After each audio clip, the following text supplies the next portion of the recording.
निर्विघ्नं कुरु मे देवा सर्वकार्येषु सर्वदा। ॐ नमो जयाद्या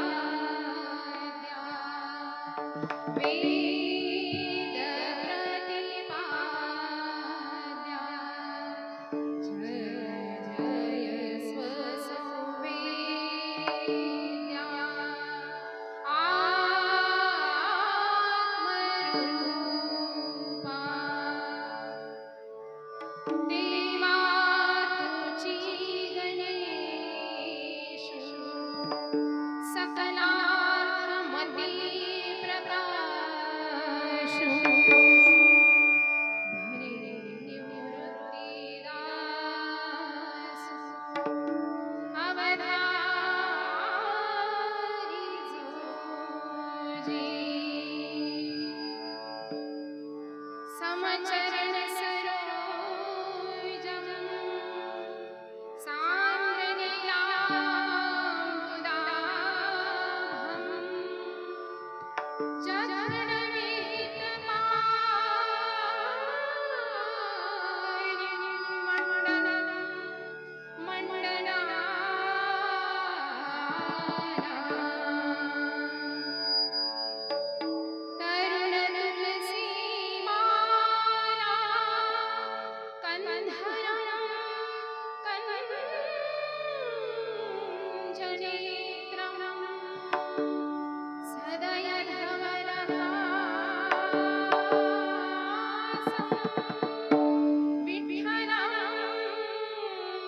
पांडुरंगार पांडुरंगार व्रतमान माना पांडुरंगार पांडुरंगार व्रतमान माना हे पांडुरंगार पांडुरंगार व्रतमान माना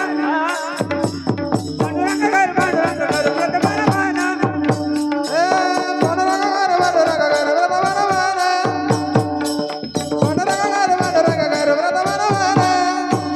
हे पांडुरंगार पांडुरंगार व्रतमान माना पांडुरंगार पांडुरंगार व्रतमान माना हे पांडुरंगार पांडुरंगार व्रतमान माना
नमस्कार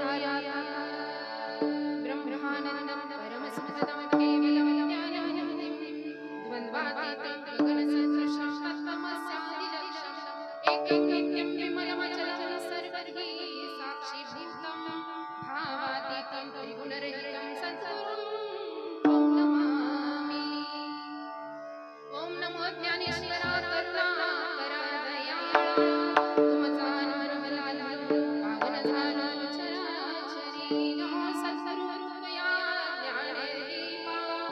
नमो सद्गुरु सच्चिदानंद रूपा नमो सद्गुरु भक्त कल्याण मूर्ती नमो सद्गुरु भास्करा पूर्ण कीर्ती सेवेला सेवक झालो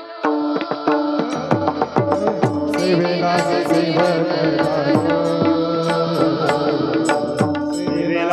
सेवक झालो आलो सेवेलागे सेवक आलो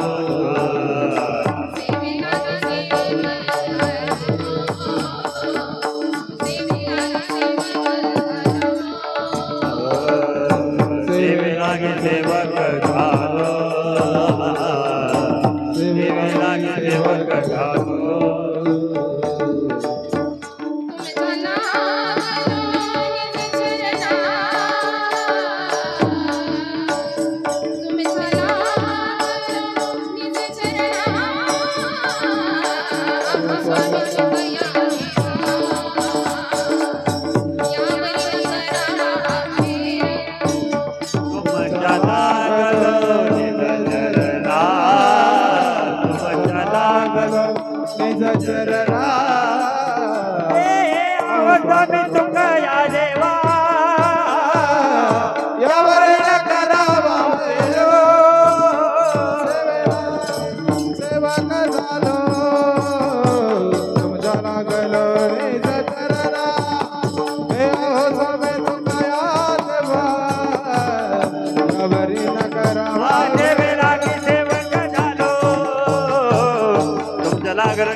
विश्वाचं रक्षण करण्यासाठी किंवा धर्माचं स्थापना करण्यासाठी धर्मावर हे जग चालण्यासाठी परमात्मा खरं तर अवतार धारण करतो. धरी अवतार विश्वतारावया अत्रीची अनसूया गरोदर. आणि भागवतामध्ये सांगितलेला 6वा जो दत्तात्रय परमात्म्याचा अवतार आहे तो दत्तप्रभूंचा अवतार आहे. आणि या दत्तप्रभूंचा अवतार नेमका कोणाच्या पोटी झाला तर अत्रि आणि अनसूया यांच्या पोटी झालेला आहे. आणि पुढे दुसऱ्या चरणात सांगतात ऋतुकाळ हेमंत नक्षत्र रोहिणी शुक्ल पक्ष दिनी पूर्ण तिथी. ऋतू कोणता आहे, काळ कोणता आहे, ऋतू कोणता आहे, हेमंत ऋतू आहे, शुक्ल पक्ष आहे आणि पूर्ण तिथी आहे. तिथी पौर्णिमा मास मार्गशीर्ष गुरुतो वासर उत्सव काळ. गुरुवारचा दिवस दिवस आहे आणि वासर काळ म्हणजे संध्याकाळची वेळ ज्यावेळेस गायी वासरं चरून माघारी येतात, रानातून माघारी येण्याची वेळ म्हणजे आपण संध्याकाळ म्हणतो त्याला. तर ती वासर काळ गुरु तो गुरुवारचा दिवस आहे आणि गुरु तो वासर काळ. शेवटच्या चरणात एकनाथ महाराज सांगतात, एका जनार्दनी पूर्ण अवतार निर्गुण निराकार आकारले. हा जो भगवंताचा अवतार धारण करणं असतं तो मुळात परमात्मा कसा आहे तर शेवटच्या चरणात काय सांगतात, निर्गुण निराकार आकारले.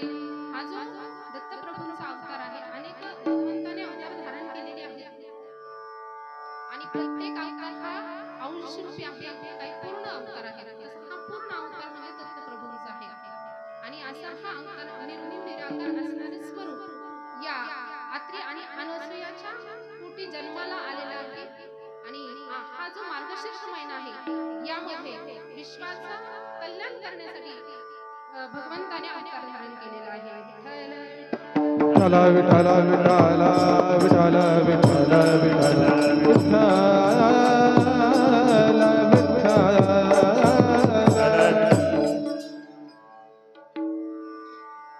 आवाज थोडासा दाखवा.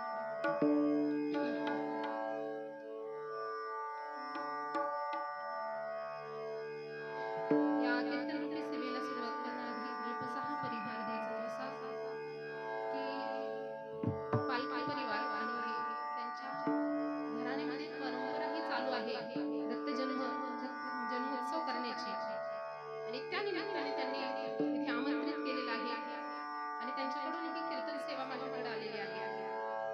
जसं तुकाराम महाराजांना ते सांगतात आपली परंपरा काय आहे की माझ्या वाडवडिलांनी जी पूजा केलेली आहे परमात्म्याची तीच परंपरा आमची चालू आहे.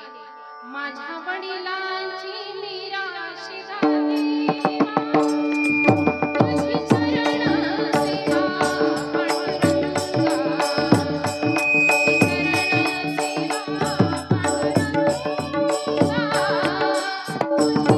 पांडुरंगा, माझ्या वडिलांचे विराज गा देवा, तुझे चरण सेवा पांडुरंगा, तुझे चरण सेवा पांडुरंगा, तुझे चरण सेवा पांडुरंगा. माझ्या वडिलांची विराशी गा देवा तुझी चरण सेवा पांडुरंगा. जसं तुकाराम महाराज आपल्या घराण्याचं वैशिष्ट्य आहे, परंपरा आहे, फक्त विठ्ठलाची पूजा करण्याची त्यांची परंपरा आहे, तशी या पालखी परिवाराकडे वाडवडिलांपासून त्यांच्या ही परंपरा आलेली आहे.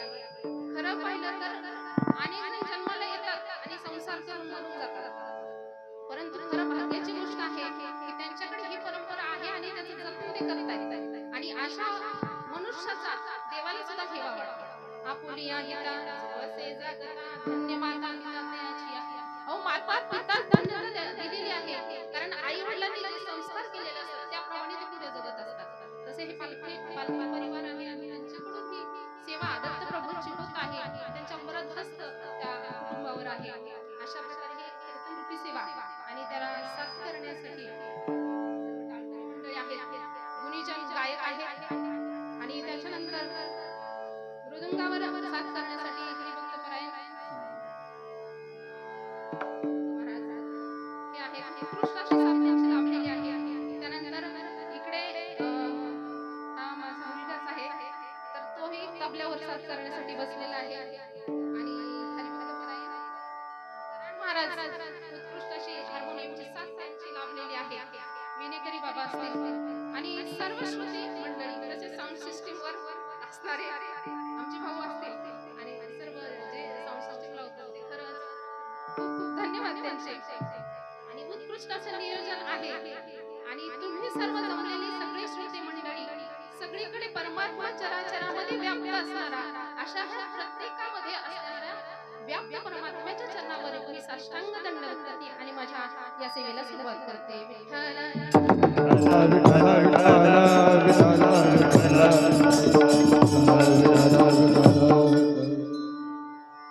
आजचा जो अभंग घेतलेला आहे तर तो संत एकनाथ महाराजांचा घेतलेला आहे आणि याच्यामध्ये दत्तात्रय महाराजांचं पूर्ण जन्माचं वर्णन त्यांनी केलेलं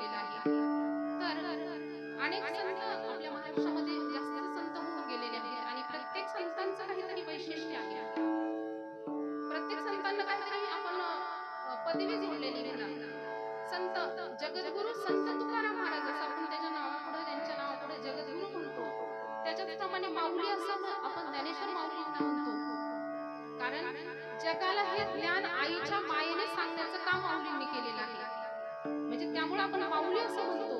तसं संत एकनाथांना आपण शांती ब्रह्म संत एकनाथ महाराज असं म्हणतो. कारण काय आहे तर आपण जर चरित्र पाहिलं एकनाथ महाराजांचं तर यवनांगावरी त्रिंगला प्रसाद देवनी मुक्त केला. यवन तो अंगावर कितीतरी वेळा पान पाऊन थुंकला परंतु तरी देखील त्याला माघारी बोलले नाही. एवढी शांती धारण करण्याचं हृदय त्यांचं मोठं होतं. अनेक वेळा थुंकला तरी त्याला काय म्हणतात, अरे तुझ्या थुंकण्यामुळे मला 1000 वेळा त्या गंगेचं स्नान करण्याचं, गोदावरीचं स्नान करण्याचं, तीर्थाचं स्नान घडलं तुझ्यामुळे, तुझीच उपकार माझ्यावर आहे. अशा प्रकारे क्षमा केली आणि कुठल्याही प्रकारचा राग त्यांना कधी येत नव्हता. त्यांच्या जीवनात ते कधीच रागवले नाही. एवढंच काय. दुसरं उदाहरण म्हणजे सांगायचं तर एक ब्राह्मण गृहस्थ होता. त्याला पैशाची गरज होती. मुलीचं लग्न काढलं होतं आणि मग आता मुलीच्या लग्नासाठी पैसे पाहिजेत, कोणी देईना. लोकांनी काय केलं, काही लवाळखोर असतात त्या माणसांनी सांगितलं की आम्ही तुला पैसे देऊ पण तू एक काम करायचंय. काय काम करायचंय आपल्याला हे उदाहरण हे माहितीच आहे की काय करायचंय. एकनाथ महाराजांच्या घरी जायचंय आणि त्यांना राग आणून दाखवायचंय. असं म्हटल्याबरोबर तो म्हटला आता मला एवढी गरज आहे तुम्ही सांगता हे साधंच काम आहे. मी जातो आणि त्यांचे बरोबर त्यांना रागच आणून दाखवतो. आणि घरी गेला. घरी गेल्यानंतर एकनाथ महाराज पूजा करत होते देवघरामध्ये. तर हा मनुष्य आता रागच आणायचा ना, मग चप्पल घालून पूजा घरात गेला. त्या देवापाशी गेला आणि त्यांच्या जाऊन समोर उभा राहिला. पाहतात एकनाथ महाराजांना आपल्या सारखा घरामध्ये एखादा चप्पल घालून नुसता उंबऱ्याच्या आत येण्याची काय ताकद आहे का कुणाची? होऊ शकत नाही. परंतु तो देवघरापर्यंत जिथे देवपूजा करतात तिथपर्यंत चप्पल घालून तो ब्राह्मण गृहस्थ गेला. एकनाथ महाराजांनी सांगितलं, अहो तुम्हाला मला भेटण्याची इतकी उत्सुकता लागलेली आहे की तुम्ही चप्पल काढण्याची विसरला आहात. काही हरकत नाही, ठीक आहे. आणि त्यांनी ते चप्पल घेतली आणि बाहेर ठेवली. आता एवढं करूनही महाराज रागवत नव्हते हे लक्षात आलं. आता काय करावं बरं, त्याला तर पैशाची गरज आहे, मग अजून प्रयत्न करू. आणि ज्यावेळेस सगळे जेवायला बसले हा माणूस काय केले आणि गिरिजाबाईंच्या पाठीपुढे जाऊन बसला. आता तरी राग येईलच असं त्याला वाटलं. पण एकनाथ महाराज काय म्हणतात, अहो गिरिजाबाई सांभाळा बरं का, पडेल नाही तर बाळाला सांभाळा असं म्हणतात. आणि गिरिजाबाई सुद्धा एकनाथ शांती ब्रह्म एकनाथ महाराजांच्या पत्नी होत्या. त्या देखील काय म्हणतात, काही हरकत नाही म्हणतात, मला हरिपंडिताला पाठीपुढे घेऊन वाढण्याची सवय आहे, त्यामुळे तुम्ही काही काळजी करू नका. आणि असं म्हणून म्हणजे अशी ही शांती ब्रह्म संत एकनाथ महाराज आहे आणि त्यांचा हा अभंग आपण सेवेसाठी निवडलेला आहे. विठाला विठाला विठाला विठाला विठाला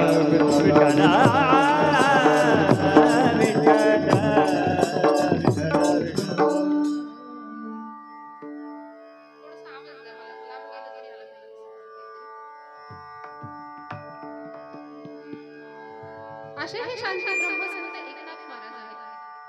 अजून वैशिष्ट्य काय सांगायचं तर इतर संतांमध्ये आणि एकनाथ महाराजांमध्ये फरक हा होता की आपल्या सामान्य दृष्टिकोनातून, आपल्या सामान्य माणसाच्या दृष्टिकोनातून श्रीमंत होते.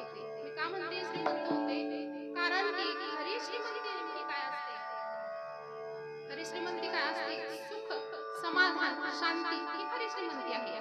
पण आपल्याला काय वाटतंय, याच्याकडे बंगला आहे, गाडी आहे, सगळं सगळं सगळं व्यवस्थित आहे, धनसंपदा आहे, पण त्या माणसाला जर राहायची झोपच येत नसेल, सुखच नसेल, तिथं समाधानच नाही, तर ते काही कामाचं नाही. ती श्रीमंती आहे का मग? तर ती श्रीमंतीच नाही. परंतु व्यवहारिक दृष्टिकोनातून, आपल्या सामान्य दृष्टिकोनातून असं आपण म्हणतो की धन दौलत सगळं असतं म्हणजे श्रीमंत असणं. अशा दृष्टिकोनातून जरी पाहिलं आणि आध्यात्मिक दृष्टिकोनातून जरी पाहिलं तरीही एकनाथ महाराज बाकीच्या संतांपेक्षा आपल्याला ते श्रीमंत दिसतात. तसे बाकीचे संत सुद्धा आपणहून त्यांनी ती परिस्थिती ओढवून घेतलेली असते. ते मागतात देवाला, काही नको देवा, भक्ती प्रेमावी ज्ञान नको देवा, सुख न लगे धन संपदा, धन नको संपदा नको, फक्त तुझा सहवास आम्हाला दे. त्याप्रमाणे एकनाथ महाराजांच्या घरी जर पाहिलं तर कितीतरी पिढ्या त्यांच्या बसून खातील एवढी श्रीमंती होती. रोज पुरणपोळीचं जेवण असायचं आणि रोज कीर्तन. त्यावेळेसचा काळ जर पाहिलं ना आपण एकनाथ महाराजांच्या काळामध्ये धर्माला थोडस ग्लानी आलेली होती. धर्म जरासा संपुष्टात येण्याच्या मार्गावर होता. अनेक म्हणजे अंधश्रद्धा वाढली होती. सगळीकडे आपल्याला धर्म टिकण्याचं म्हणजे अवघड झालं होतं. अशा काळामध्ये एकनाथ महाराजांचा जन्म आहे. आणि मग एकनाथ महाराज काय त्यांनी ठरवलं म्हणजे ते रोज कीर्तन करायचे, रोज प्रवचन असायचे आणि रोज लोकांनी यावं. खरं तर असा पण उद्देश असावा किंवा त्यांच्याकडे श्रीमंतही होते त्यामुळे रोज गोळ वाटायचे. इतकी श्रीमंती त्यांची होती. आणि आध्यात्मिक दृष्ट्या जर श्रीमंती सांगायची म्हटलं तर साक्षात द्वारकेची मूर्ती एकनाथा घरी पाणी वाहे हरी कावडीने. पांडुरंग परमात्मा त्यांच्या घरी कावडीने पाणी वाहायचा. 36 वर्ष देवाने काम केलं त्यांच्या घरी. कावडीने पाणी जागर चक्र पाणी वाहे, कावडीने पाणी जागर चक्र पाणी वाहे, कावडीने पाणी जागर चक्र पाणी वाहे, कावडीने पाणी जागर चक्र पाणी वाहे. अनन्य भक्ती रावंतिताच पाय, अनन्य भक्ती भावे रावंतिताच पाय. ओ मनोहर ओ मनोहर एकनाथा. कावडीने पाणी जागर चक्र पाणी वाहे, जागर चक्र पाणी वाहे. अनन्य भक्ती भावे अनन्य भक्ती भावे निरावंतिताच पाये.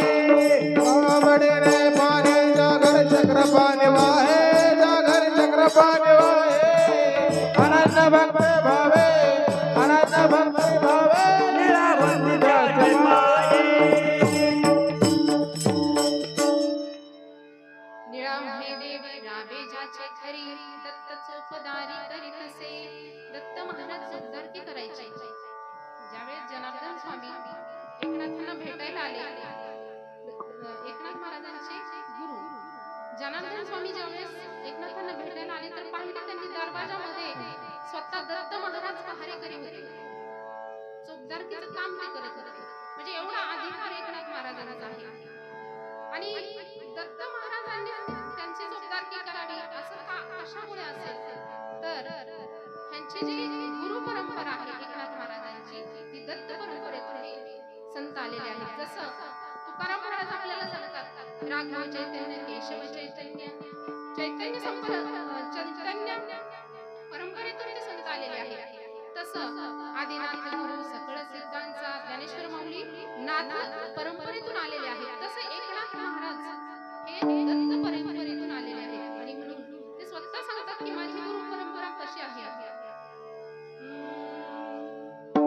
जो निर्गुण निराभास, जो निर्गुण निराभास, जो निर्गुण निराभास, जो निर्गुण निराभास. जय भव शबल ब्रह्मास, जय भव शबल ब्रह्मास, देव भाव बलवास,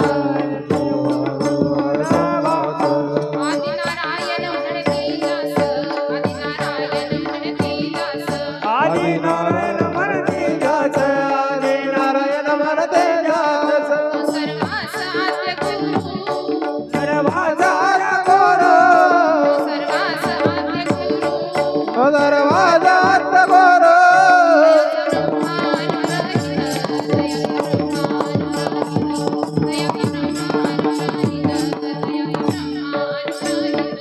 नयत ब्रह्मानुग्रहीत, नयत ब्रह्मानुग्रहीत, नयत ब्रह्मानुग्रहीत, ब्रह्मानुग्रहीत.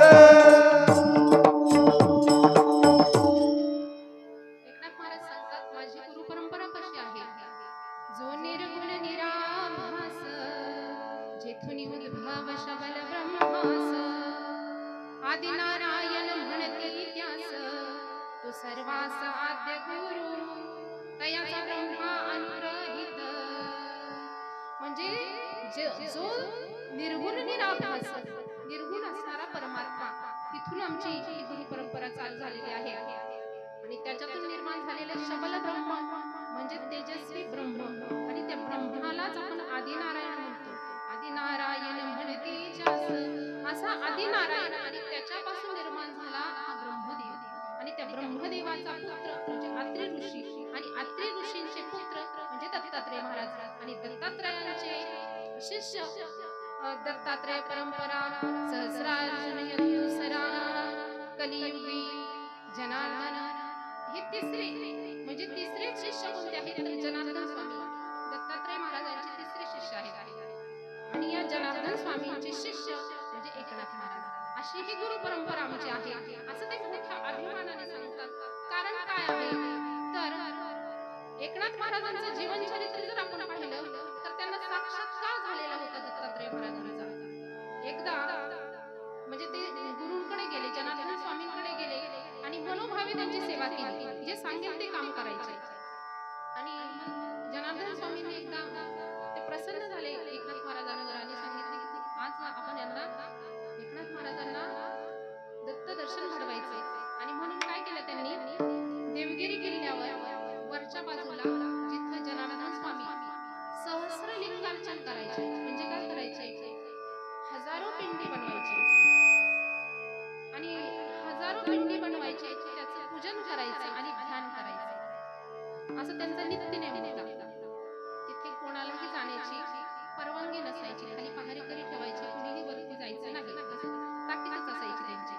आणि अशा ठिकाणी एकनाथ महाराजांना त्यांनी यायचं ठरवलं आणि एकनाथ महाराजांना घेऊन ते देवगिरीच्या किल्ल्यावर वरच्या बाजूला जिथं ते ध्यान करायचे तिथे घेऊन गेले. घेऊन गेल्यानंतर तिथे सहस्रलिंगार्चन पूजन झालं, पिंडींचं पूजन झालं हजारो, आणि ध्यानाला बसले. जनार्दन स्वामींनी डोळे मिटले, ध्यान लावलं आणि ध्यान लावल्याबरोबर दत्तमूर्ती प्रकट झाली. अवधूत चिंतन दत्तमूर्ती प्रकट झाली आणि एकमेकांशी बोलणं सुरू झालं. जनार्दन स्वामी आणि दत्त महाराज बोलू लागले. दत्त महाराजांना काठीमध्ये झोळी होती, हातामध्ये एक कटोरा होता आणि कामधेनू, असं ते प्रकट झाले तिथं. आणि त्या कटोऱ्यामध्ये त्यांनी सांगितलं जनार्दन स्वामींना कामधेनूचं दूध काढा, आणि दूध काढण्यासाठी सांगितल्यानंतर कामधेनूचं दूध काढलं जनार्दन स्वामींनी, आणि त्याच्यामध्ये ते झोळीमध्ये भाकरीचे तुकडे होते ते चुरले आणि दोघेही एकमेकांना घास भरवू लागले. आता हे सगळं दृश्य जनार्दन स्वामी आणि दत्तात्रय महाराज हे सगळं दृश्य ते एकनाथ महाराज पाहत होते शेजारी. आणि पाहिलं तर त्यांना ते दत्त महाराज दिसत नव्हते. त्यांना कोण दिसत होतं, मलंग वेशामध्ये असे ते दत्तात्रय महाराज दिसत होते. त्यांना माहितीच नाही दत्तात्रय महाराज. आणि मग एकनाथ महाराज म्हणतात काय तो अवतार, दाढी वाढलेली, डोक्यामध्ये टोपी घातलेली आणि काखेमध्ये झोळी आहे आणि मागे कुत्री पण आहे, कामधेनू आहे, ती कुत्री दिसायची एकनाथ महाराजांना.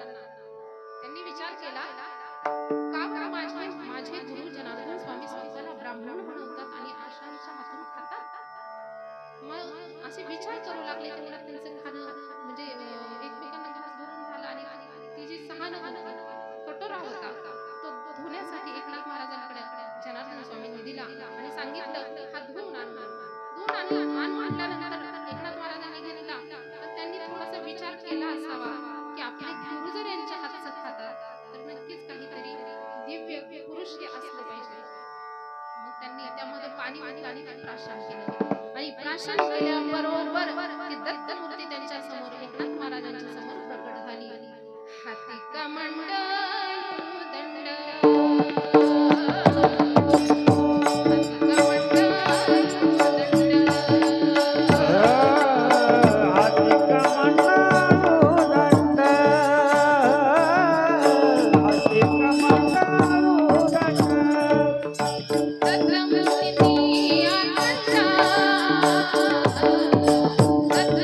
Thank you.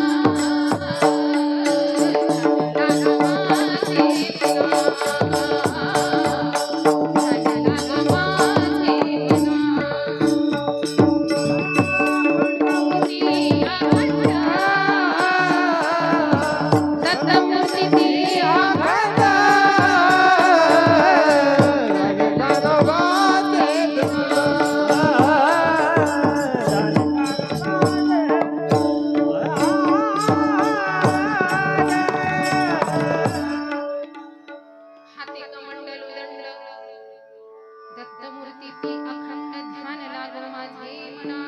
अशा प्रकारे दत्तमूर्ती हातामध्ये दंड असलेला चोळी असलेली कामधेनू असलेले ते दत्तमूर्ती प्रकट झाले. एकनाथ महाराजांना त्यांचा साक्षात्कार झाला. दत्त महाराजांनी त्या दोघांनाही आशीर्वाद दिला आणि अंतर्धान पावलं. आता पुढं काय झालं? जनार्दन स्वामींनी एकनाथ महाराजांना जवळ बोलवलं आणि काय सांगितलं? तुला आता सद्गुरूंच्या कृपेने जरी आत्मज्ञान ब्रह्मज्ञान झालेलं आहे तरी म्हणजे काय की प्रत्येक कणाकणामध्ये परमात्मा आहे हे सगळं ब्रह्मज्ञान तुला झालेलं आहे. परंतु आता तुला सगुण भक्ती प्राप्त व्हावी म्हणून तुला साधना करावी लागेल आणि त्याच्यासाठी शूलभैरव पर्वतावर त्यांना पाठवावे लागेल. म्हणजे काय बघा ज्ञानेश्वर महाराज सुद्धा सांगतात सद्गुरु कृपेने निश्चिती जाहली या ब्रह्मप्राप्ती तरी न संतानी सगुण भक्ती ही आठवण चित्ती असू दे. जरी तुला ब्रह्मप्राप्ती झाली तरी देखील सगुण भक्ती मात्र सोडायची नाही. तुझ्या अर्चा सोडायची नाही. मग का सोडायची नाही? कारण ते भक्त त्यांना भगवंताला आवडतात. मीची भोवली मज तैसे सर्वस्वी भजते. जसं गंगा एकदा समुद्राला मिळाल्यानंतर ती थांबते का? ती वाहतच राहते. त्या पद्धतीने भक्ताने त्या मीची भोवली मज तैसे भजते म्हणजे माझ्यासारखंच व्हायचंय आणि परत मला माझंच भजन करायचंय. त्या पद्धतीने त्यांनी सगुण भक्ती केली पाहिजे. कारण काय आहे? जर समजा एखादा मनुष्य त्याला नदी तरुण पलीकडे जायचंय, पलीकडच्या काठावर जायचंय तर तिला नाव असते त्याच्यात बसून तो पलीकडे जातो बरोबर. पण त्याच्या मनात असं आलं की आता मला थंडी वाजते मग आता नाव पेटवून देऊ आणि शेकत बसू. चालेल नाही चालणार का? नाही चालणार. कारण त्या नावेत बसून बाकीच्या प्रवाशांना यायचं आहे त्या तीरापर्यंत. पलीकडच्या तीरावरून तरुण अलीकडे यायचंय. तसं हे सगुण भक्तीच आहे. सगुण भक्ती त्यासाठी सोडायची नाही. जरी ब्रह्मप्राप्ती झाली तरी देखील मागच्यांना तो रस्ता मोडायचा नाही. ती नाव तशीच ठेवायची म्हणजे सगुण भक्ती मात्र तशीच राहिली पाहिजे. याच्यासाठी सगुण भक्ती सोडायची नाही. सद्गुरु कृपेने निश्चिती जाहली या ब्रह्मप्राप्ती तरी न संदावी सगुण भक्ती ही आठवण चित्ती असू दे. विठ्ठला विठ्ठला विठ्ठला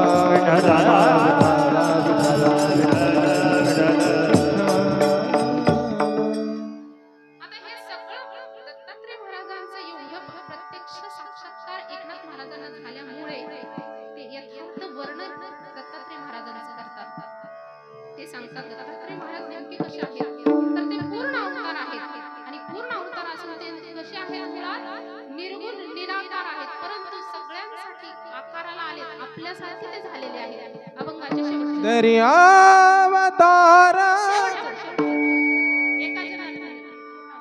एक जनार्दन पूर्ण अवतार एक जनार्दन पूर्ण अवतार एक जनार्दन पूर्ण अवतार एक जनार्दन पूर्ण अवतार एक जनार्दन पूर्ण अवतार एक जनार्दन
पक्षात येणे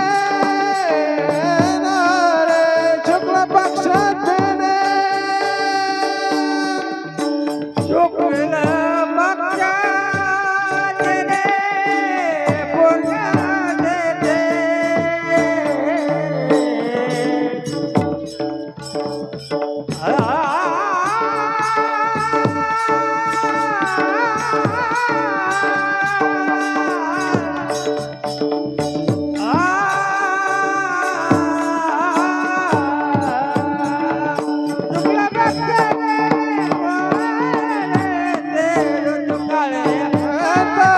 नक्षत्र रहेने ऋतू काळे नक्षत्र रहेने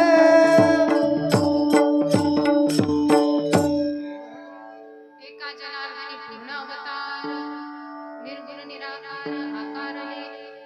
एकनाथ महाराज दत्त भगवंताचा साक्षात्कार झाल्यामुळे यथार्थ वर्णन भगवंताचं करतात की हा दत्त अवतार नेमका कसा आहे. तर भगवंत कसे आहेत. एका जनार्दनी पूर्ण अवतारामध्ये अवतरित झालेले आहे. आणि ते नेमके कसे होते. मग आपल्याला आकार धारण केले. निर्गुण निराकार आकारले. आकारले म्हणजे काय. आपल्यासारखा देह धारण त्यांनी केलेला आहे. मग जर देह धारण केलेला आहे तर मूळ स्वरूप दत्तात्रयांचं नेमकं कसं आहे. तर ते सांगतात निर्गुण निराकार कसं आहे.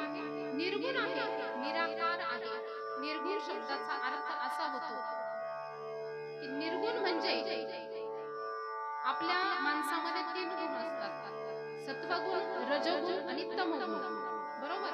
तर हे सत्वगुण म्हणजे थोडक्यात मी सांगणार आहे. जसं भगवंताने आपल्याला गीतेमध्ये विस्तारित स्वरूप त्याचं सांगितलेलं आहे. नेमकं सत्वगुण म्हणजे काय. सत्वगुण गुणी मनुष्य नेमका कसा असतो किंवा तमोगुणी रजोगुणी कसा असतो.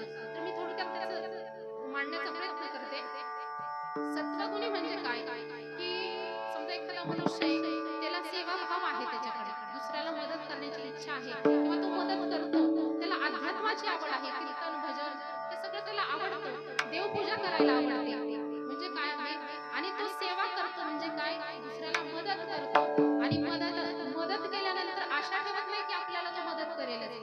निस्वार्थी भावाने जेव्हा सेवा केली जाते तेव्हा तो सत्वगुणामध्ये आहे. तीनही गुण मनुष्यामध्ये असतात. आणि दुसरा आहे तो रजोगुण. रजोगुण म्हणजे काय. एखाद्या मनुष्याला मदत करावीशी वाटते. शेजारच्यांना काही अडचण आली तर आपण मदत करावी. पण त्याची आशा काय राहते की ह्याने आपण याला मदतीला पडलो ह्याने पण आपल्याला आपल्या वेळेस मदत करायलाच पाहिजे. म्हणजे काय झालं. कर्म करायचं आणि फलाची आशा ठेवायची. म्हणजे हे रजोगुणामध्ये आले. आणि तमोगुण म्हणजे काय. दुसऱ्याला मदत करायचीच नाही परंतु दुसऱ्याकडे असणार ओरबाडून कसं घेता. चोरी करणं म्हणा खोटं बोलणं म्हणा म्हणजे हे सगळे अज्ञान ज्याच्याकडे आहे त्याला तमोगुणी म्हणतात. असे 3ही गुण माणसामध्ये असतात. त्यामुळेच आपण काय म्हणतो कधी कधी नाही हा मनुष्य तर चांगलं वाटतं पण असं का वागतोय. म्हणजे काय त्या गुणांचा हा प्रभाव आहे. असे हे 3ही गुण कोणामध्ये असतात. मनुष्यामध्ये असतात. परंतु हे 3ही गुण ज्याच्यामध्ये नसतात त्याला म्हणतात निर्गुण. म्हणजे तो परमात्मा निर्गुण आहे. एकनाथ महाराज सांगतात निर्गुण निराकार आकारले.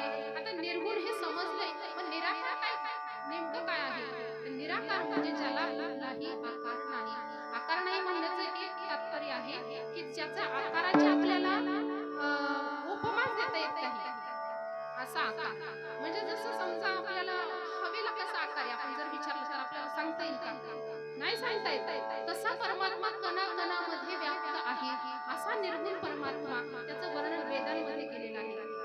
नासदी सूक्त जे आहे त्याच्यामध्ये काय सांगतात की पहिलं अशी एक स्थिती होती की तो परमात्मा तत्व सगळीकडे व्याप्त होतो. म्हणजे पृथ्वी चंद्र तारे माणसं झाडे वेगळे काहीच नव्हतं.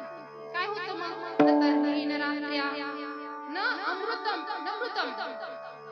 अमृतही नाही म्हणजे जीवनही नाही मृत्यूही नाही आणि दिवस पण नाही रात्र पण नाही अशी अवस्था होती. आपल्याला हरिपाठामध्ये सुद्धा अभंगामध्ये ज्ञानेश्वर माऊली सांगतात अव्यक्त निराकार नाही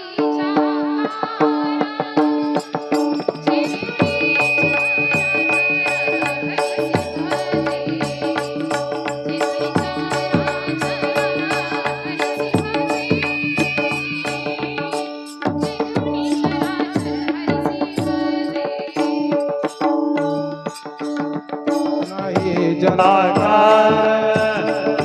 थोडे चराचर हरचे भजे जे थोडे चराचर हरचे भजे जे थोडे चराचर हरचे भजे अव्यक्त असणारा व्यक्त स्वरूपामध्ये तो नाही अव्यक्त असणारा असा हा परमात्मा म्हणजे पहिलं काय होतं एक तत्व होतं पण त्याला कसं स्वरूप नव्हतं आकारच नव्हता असा हा परमात्मा सगळीकडे व्याप्त होता आणि अशा परमात्म्याचं वर्णन एकनाथ महाराज सुद्धा करतात पहिले कोठेच नव्हते पहिले कोठेच नव्हते काही पहिले कोठेच नव्हते काही पहिले कोठेच नव्हते काही पहिले कोठेच नव्हते काही सूर्य तारा सूर्य तारा नाही सूर्य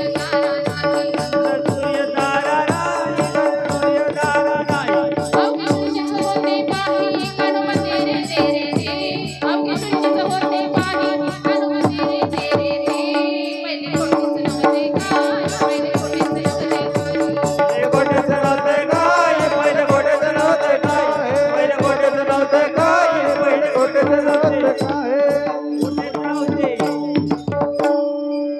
एकनाथ महाराज म्हणतात पहिले कोठेच नव्हते काही चंद्र सूर्य तारा नाही अवघे शून्यच होते पाही कानवा तेरे तेरे ते कोणतं आदी जे निराकार निर्गुण असणारं तत्व त्यालाच आपण काय म्हणतो परमात्मा म्हणतो ते तत्व अस्तित्वात होतं म्हणजे मूर्ती स्वरूपामध्ये फक्त पाहायचं नाही परमात्म्याला तो कणाकणामध्ये व्याप्त आहे मग पुढे काय झालं असंही मृत्यूही नाही दिवसही नाही रात्रही नाही सगळीकडे व्याप्त असं शून्यच म्हणजे अशा या तत्वामध्ये एक प्रकाश निर्माण झाला कसा झाला सूर्यासारखं तेज पुढे काय वर्णन आहे हिरण्यगर्भाः समवर्तताग्रे भूतस्य जातः पतिरेक आसीत् तस्मै देवाय हविषाभिधेः हिरण्यगर्भ सूक्तामध्ये सांगितलं आहे हिरण्यगर्भाः समवर्तताग्रे म्हणजे सोन्यासारखा सुवर्णासारखा सूर्यासारखा तेज ज्याच्यामध्ये होतं असं तेज निर्माण झालं जिथं काहीच नव्हतं त्या तत्वामध्ये आणि हे तेज निर्माण झालं ते तेज म्हणजेच काय आहे आदिनारायण म्हणण्याचे जे असं आपण आदी गुरु परंपरा सांगितली ना त्याच्यात सांगितले जो निर्गुण निराभास आदिनारायण म्हणण्याचे असेल त्यालाच आपण आदिनारायण म्हणतो त्यालाच आपण सदाशिव म्हणतो त्यालाच आपण पांडुरंग परमात्मा म्हणतो कशाला जे काहीच नव्हतं त्या तत्वामधून एक प्रकाश निर्माण झाला म्हणजे ते तत्व प्रकट झालं त्यालाच आपण काय म्हणतो परमात्मा म्हणजे तो काय झालाय तेज रूपामध्ये प्रकट झाला आणि अशा या परमात्म्यापासून मग काय झालंय पुढे हा परमात्मा काय करू लागला तर या परमात्म्याने ठरवलं त्याची इच्छा झाली आता मी एकटाच तेज व्याप्त आहे सगळीकडे आता मला याला करमतच नाही मग काय करायचं मला अजून माझे रूप बनवायचे मग त्याने सुरुवात केली काय सुरुवात केली मग त्याने चंद्र बनवलं पृथ्वी बनवली पृथ्वीवरची माणसं बनवली चराचर बनवलं सगळी सृष्टी बनवली सगळे प्राणी बनवले आणि मग ही बनवण्याची जी शक्ती त्याची आहे त्या बनवण्याच्या क्रियेला काय म्हणतो आपण ब्रह्मा आपल्याला काय पाहिजे ब्रह्मा विष्णू आणि महेश्वर हे तीन तत्व पाहिजे तर ब्रह्मा म्हणजे काय निर्माण करण्याची शक्ती उत्पत्ती ज्याच्यातून उत्पत्ती झाली ती स्थिती म्हणजे तो परमात्मा त्या परमात्म्याचं नाव काय झालेलं आहे ब्रह्मा आणि मग आता सगळं निर्माण केलंय चंद्र केलंय सूर्य केलंय सगळं व्यवस्थित केलंय मग आता हे व्यवस्थित उगवलं पाहिजे सूर्य हे ना त्याचं काहीतरी काम आहे ना त्याला स्थिर ठेवलं पाहिजे मग हे सगळं सांभाळलं पाहिजे मनुष्य जरी निर्माण केला जन्माला घातला तरी तो मरेपर्यंत तरी त्याला सांभाळलं पाहिजे ही सांभाळण्याची एक शक्ती कार्यरत असते आपण नाही कोणाला सांभाळलं आपोआपच म्हणजे वाटतं ना लहान मुलगा असतो तो मोठा होतो मग हे करण्याचं कोण काम करतं जो परमात्मा ही शक्ती करते त्यालाच विष्णू म्हणतात आणि तिसरं म्हणजे महेश्वर म्हणजे काय की जसं आता एकदा उत्पन्न झालं ब्रह्मा स्थिर झाले सांभाळले विष्णू आणि पुन्हा दत्त एखादा समजा माणूस असेल त्याची क्रिया काय चालते कुठलीही हे घ्या कुठलाही पदार्थ घ्या तो निर्माण होतो राहतो आणि नष्ट होतो अशा तीन प्रक्रिया चालू असतात विश्वामध्ये म्हणजे हे विश्व निर्माण केलं ते सांभाळलं आणि पुन्हा त्याचा नाश केला असे तीनही काम परमात्मा करतात कोणता परमात्मा जो आधी होता ते तत्व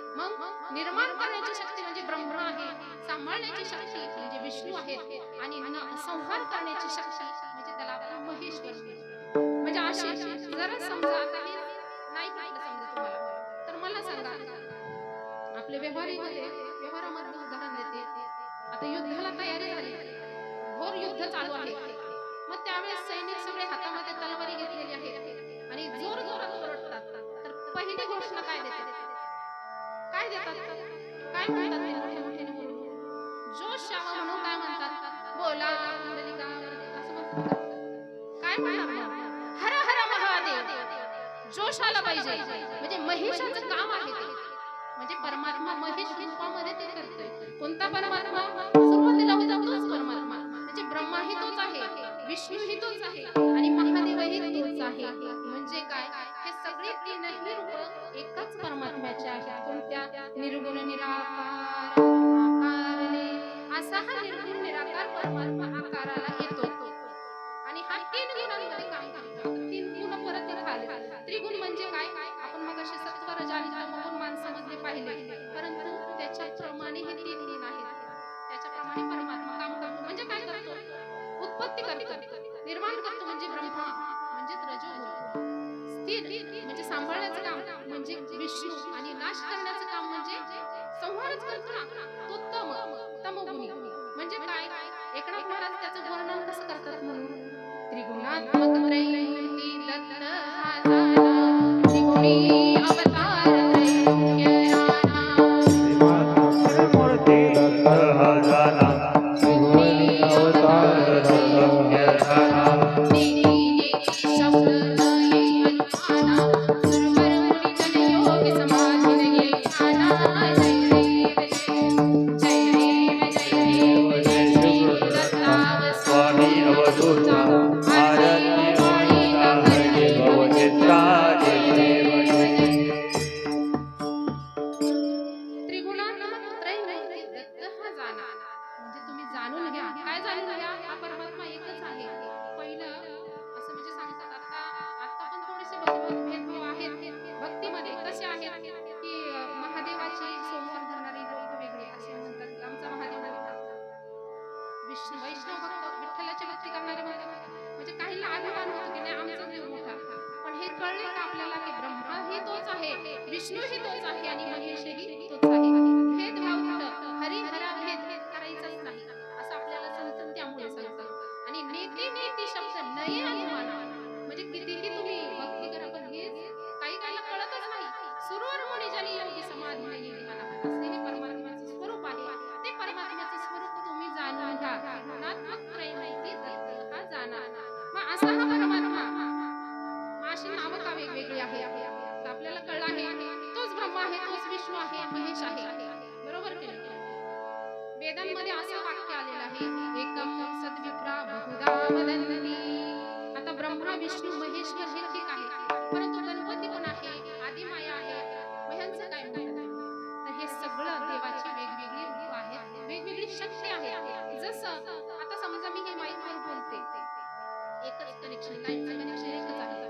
इथं बोलते म्हणून आवाज मोठा येतोय. माईकचं काम काय आहे? आवाज मोठा करणं आहे. त्यानंतर फॅन जर लावला तर फॅनचं काम काय आहे? हवा देणं आहे. समजा बल्ब लावला तर बल्बचं काम काय आहे? काय काम आहे? बल्ब लावल्यानंतर काय काम करतो? प्रकाश देतो. म्हणजे एकच वीज आहे, ते वेगवेगळ्या ठिकाणी उपयोगात आणल्यानंतर काय काय ते वेगवेगळी कामं करतात. तसंच ब्रह्मा हे उत्पत्तीचं काम करतोय, विष्णू सांभाळण्याचं काम करतात आणि महेश हे संहाराचं काम करतात. म्हणून ब्रह्मा ही तोच, विष्णू ही तोच आणि महेश ही तोच. गणपती बाप्पा ही तेच, पांडुरंग परमात्मा ही तेच, आदिमाया शक्ती ही तेच. तुम्ही कोणतंही नाव द्या, तर हे सगळ्या शक्ती ज्या आहेत त्या एकाच निर्गुण निराकार परमात्म्याच्या त्या शक्ती आहेत. विठ्ठल विठ्ठल विठ्ठल विठ्ठल विठ्ठल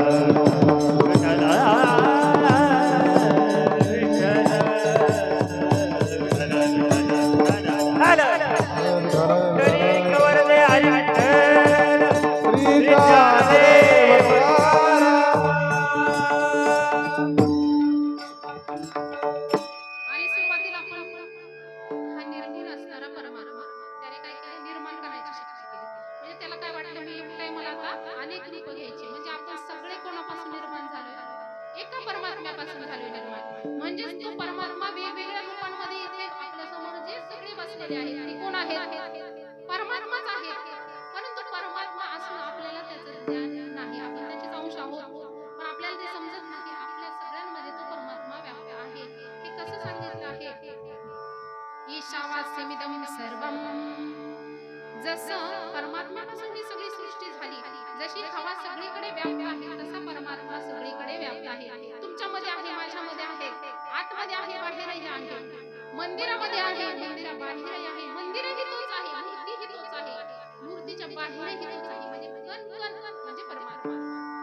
आणि म्हणून दुसरं जे आरती जे आपण पाहतो त्रिगुणात्मक त्रैमूर्ती, त्याचं दुसरं चरण काय आहे? सबायाभ्यंतरी तू एकदत्य, अभाग्यासी कैसी कळेल निवांत. मग अभाग्यासी म्हणजे ज्याला परमात्मा कळलाच नाही, त्याला काय कळणार आहे? नेमका परमेश्वर कुठं आहे? देवळात आहे नाही तर आपण खोटं बोललं तरी चालते, चालेल? तसं चालणार नाही. तो परमात्मा सबा हे अभ्यंतरी, आताही आहे, बाहेरही आहे, सगळीकडे व्याप्त परमात्मा तत्व आहे. ते जाणून घ्या. सबा ह्या अभ्यंतरी तू एकदत्त, अभाग्यासी कैसी कळेलही मात. पराही परतली तेथे कैसा हा येत, जन्म मरणाचा उल्हासी अंत. एखादा जन्म जरी मरून गेला तरी काय त्याला कळत नाही की परमात्मा नेमकं काय आहे. नाही त्या गोष्टीला पकडून ठेवतो. परमात्मा तत्व हे आहे, ते सगळीकडे व्याप्त आहे.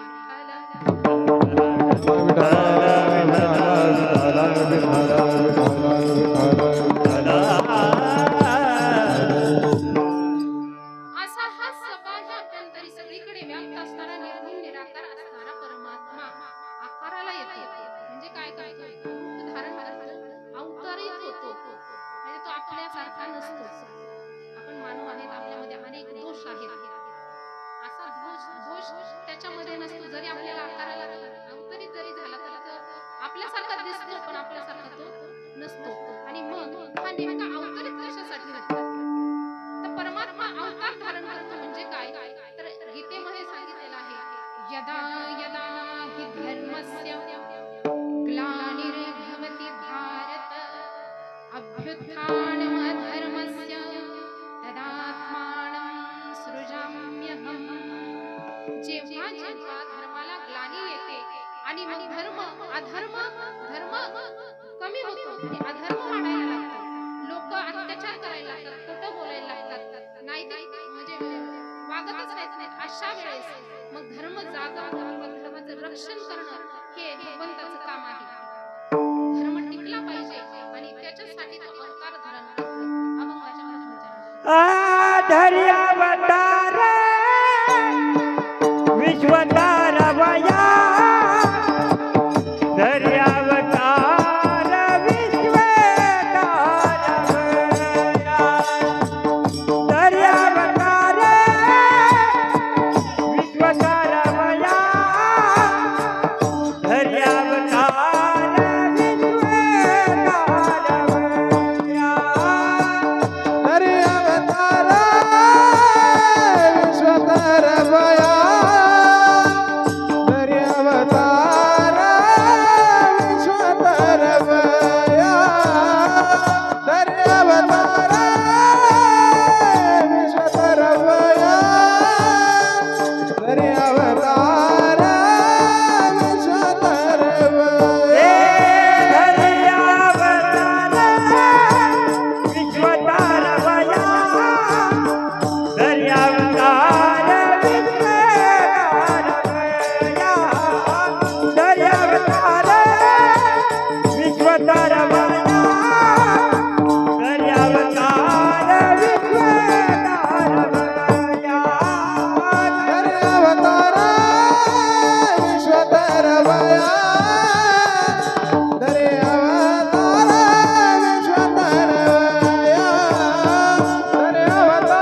अधर्मस्य तदात्मानं सृजाम्यहम्.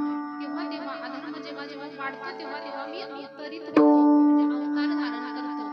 आणि मग काय करतात अवतार धारण करून? परित्राणाय साधूनां विनाशाय च दुष्कृतां धर्म संस्थापनार्थाय संभवामि युगे युगे. भगवंत परित्राणाय साधूनां, साधूंचं रक्षण करतात, सज्जनांचं रक्षण करतात. आणि काय करतात? दुष्टांचा संहार करतात, म्हणजे राक्षसांना मारून टाकतात. आपण सगळे अवतार जर आठवले, अनेक अवतार पाहिले आपण. कृष्ण अवतार असेल, राम अवतार असेल, म्हणजे भगवंताचे जेवढे आपण अवतार पाहिले त्याच्यामध्ये काय केलेलं आहे? प्रत्येक वेळेस काहीतरी कारण आहे. एखाद्या राक्षसाला मारायचं असेल त्यावेळेस भगवंत अवतार धारण करतात, बरोबर आहे? तर मग मला आता सांगायचं प्रश्न, आता माझा प्रश्न असा आहे तुम्हाला सगळ्यांना, की दत्तात्रय महाराजांनी कोणत्या राक्षसाला मारलेलं आहे? आता तुम्ही इतके वर्ष आपण इथं कीर्तन ऐकलेलंच आहे, त्यामुळे तुम्हाला माहितीच आहे कोणत्या राक्षसाला मारण्यासाठी दत्तात्रयांचा अवतार आहे. सांगता येईल का?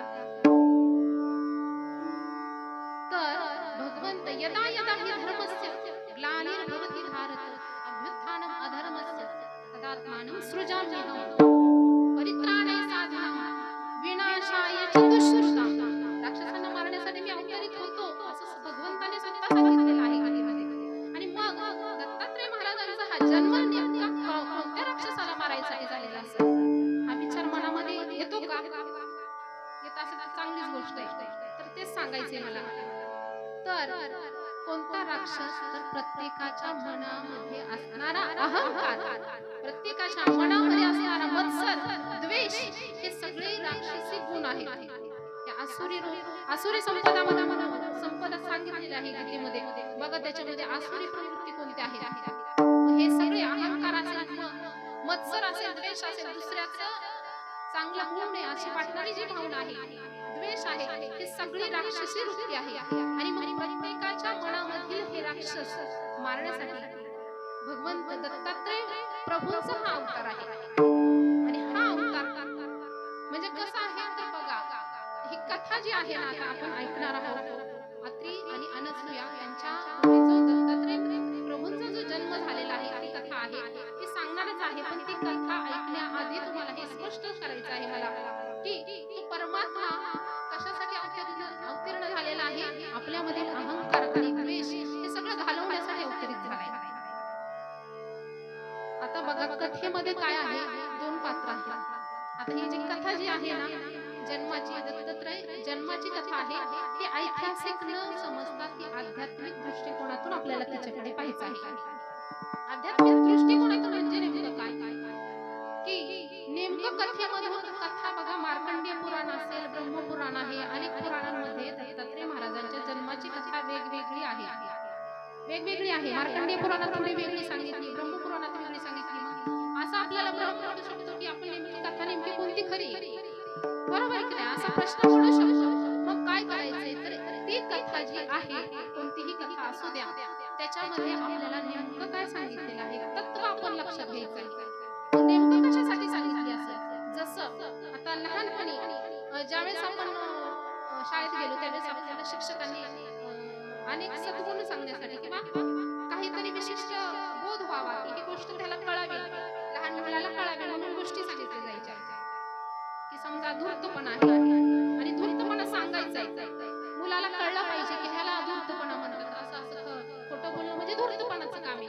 मग त्यावेळेस आपण गोष्ट सगळ्यांनी ऐकलेली आहे की एक कावळा असतो, त्याच्या चोचीमध्ये मांसाचा तुकडा असतो आणि तो कावळा तिथं झाडावर बसलेला असतो, त्यामुळे कोल्हा तिथं जातो.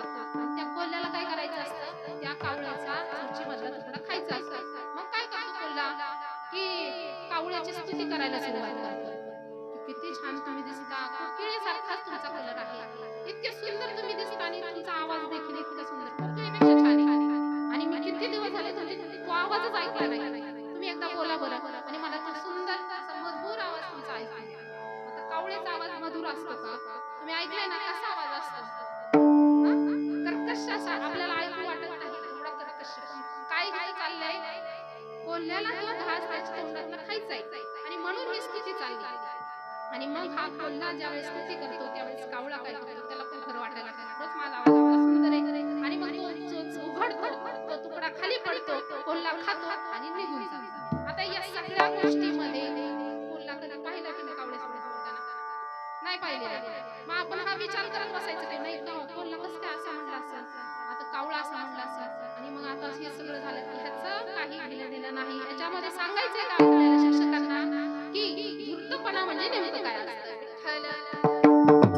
म्हणजे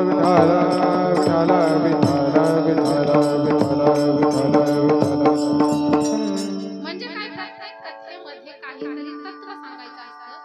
आता हे झाले व्यावहारिक आपलं उदाहरण द्यायचं म्हणून दिलं, पण ही जी जन्माची कथा आहे ती आध्यात्मिक दृष्टिकोनातून आपण त्याला पाहायचं आहे.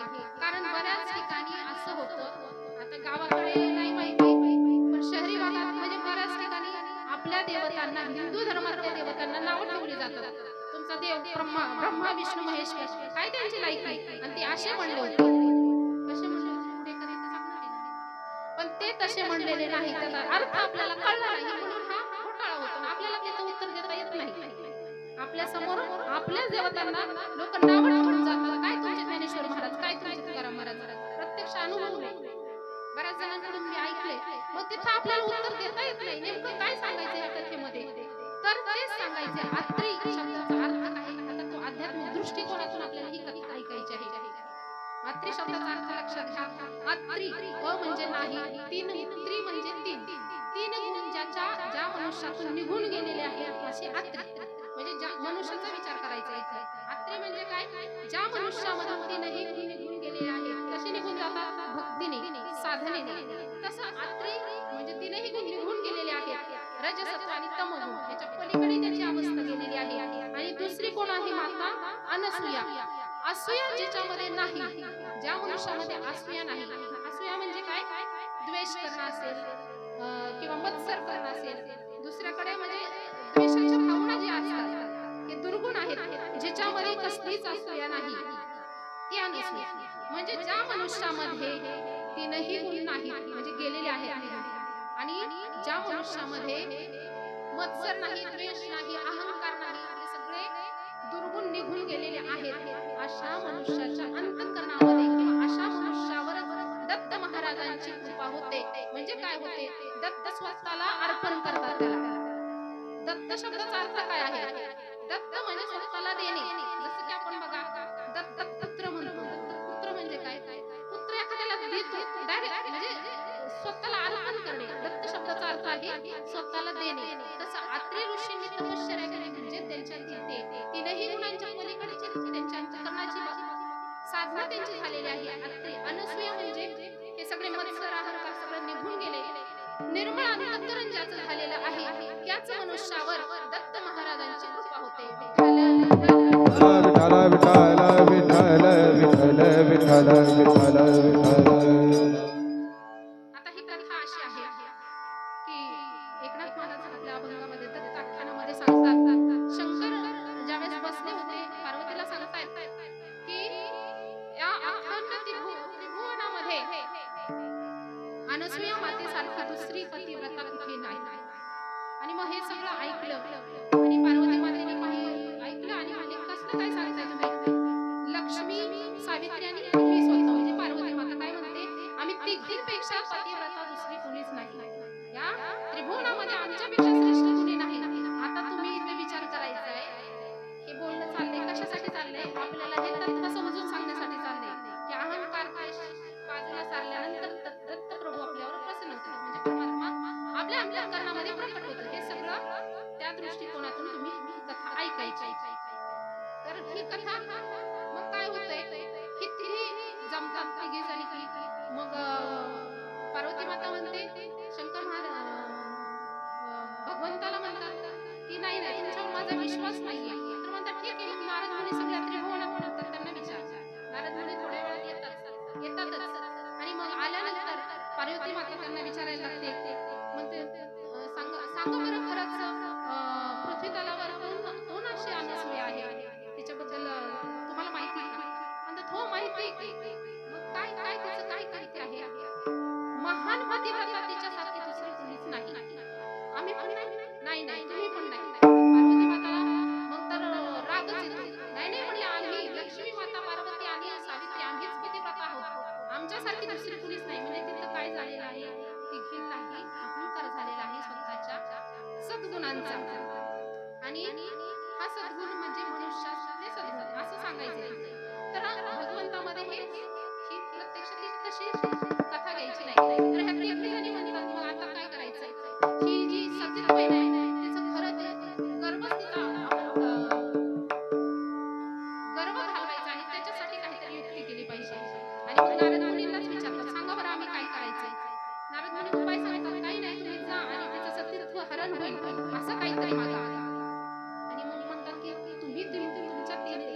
भोजन दे अशी इच्छा मागा, अशी इच्छा करा. आणि मग बघा ते काही देणार नाही म्हणजे तिचा अपमान केला अतिथीचा म्हणून तिचं पातिव्रत्य नष्ट होईल. आणि जरी तिने स्वीकार केला इच्छेचा तरी तरी तरी देखील तिचं पातिव्रत्य नष्ट होईल. असं ठरल्यानंतर मग तिघही ब्रह्मा विष्णू आणि महेश्वर त्या अत्रि ऋषींच्या घरी येतात, आश्रमामध्ये येतात. सगळं साधूचा वेश धारण केलेला आहे आणि साधूच्या वेशामध्ये आल्यानंतर दुपारची वेळ असते. मग तिथं फलाहार दिला जातो, त्यांना भोजन करण्यासाठी आग्रह केला जातो. आता काही ठिकाणी नग्न या शब्दाचा अर्थ बरेच जण न अग्न म्हणजे ज्या अग्नीचा स्पर्श ज्या अन्नाला झालेला नाही असे पदार्थ असा अर्थ काढतात. तसा अर्थ इथं नाहीये. तर तिथं इच्छा भोजन मागितलं जातं. अनुसूया मातेला काय म्हणतात ते, आम्हाला इच्छा भोजन पाहिजे, तुम्हाला भोजन द्यायचं तर आमची इच्छा अशी आहे की तुम्ही नग्नपणे आम्हाला भोजन दिलं पाहिजे. आता नग्न शब्दाचा अर्थ बघा काय आहे. नग्न या शब्दाचा अर्थ आहे कोणताही आडपडदा न ठेवता. आडपडदा याचा अर्थ शुद्ध अंतःकरण, ज्याच्यामध्ये वासना नाही, विकार नाही, द्वेष नाही, अहंकार नाही, असं सगळं धुवून गेलेलं आहे. असं शुद्ध अंतःकरणाचं भोजन तुम्हाला पाहिजे. म्हणजे भगवंताला खरी भक्ती पाहिजे असते. इथं तो तत्व आहे की तो भगवंत काय म्हणतोय की तुझा जो भाव आहे ना, शुद्ध भाव मला दे, तरच मी तुझ्यावर प्रसन्न होईल. असं त्या शब्दाचा अर्थ आहे. आणि त्याच्याप्रमाणे पुढे कथेमध्ये तीर्थ घेतात अनुसूया माता आणि ते तीर्थ पतीचं स्मरण करतात आणि तिन्ही देवांच्या अंगावर शिंपडतात. शिंपडल्यानंतर तात्काळ तीनही मूर्ती 6 महिन्याची बालक तयार होतात. पुंडलिकावरते हरिविठ्ठल श्री ज्ञानदेव तुकाराम पंढरनाथ भगवान की जय. दत्तात्रय महाराज श्री गुरुदेव दत्त. आणि तीनही बालक तयार झाले. तीनही बालकाच्या रूपामध्ये ब्रह्मा विष्णू महेश्वर येतात आणि मग असं शुद्ध अंतःकरणाचं भोजन. आणि मग त्यानंतर जसं भगवद्गीतेमध्ये दिव्य रूप भगवंताने दाखवलं, पण तिथं ते अर्जुनाला पाहता आलं का? पाहता आलं नाही साध्या डोळ्यांनी. त्याला काय द्यावं लागलं? भगवंताने त्याला वेगळी दृष्टी दिली होती. तसंच इथं जर तुम्हाला अंतःकरणाची विशालता पाहिजे असेल तर तुम्हाला बालस्वरूपच व्हावं लागेल, अशी ती अट होती. आणि अनुसूया मातेने त्यांना बालक केली आणि बालक